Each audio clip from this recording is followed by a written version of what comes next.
Dennis 唔同嘅新歌呢，就叫做面對面出係咪非陽光燦爛嘅？係啦，有好消息嘅，其實之前都有講過啦。我哋成個 MyFM 亦都好開心啊，因為呢，我哋 MyFM 係大馬唯一獲得合法授權首播王力宏新歌有嘅係柴米油鹽醬醋茶嘅電台，係柴米油鹽醬醋茶。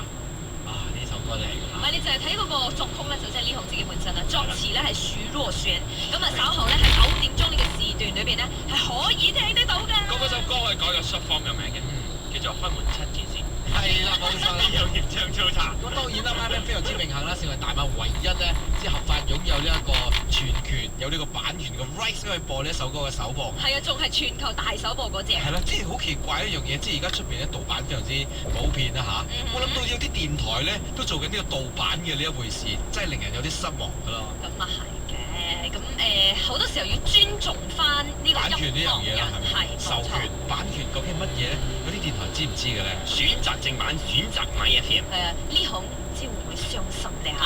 好啦，轉頭翻嚟我哋有嘅係呢個交通報告啦，亦都有梁靜茹嘅情歌唱係 MyFM 嘅。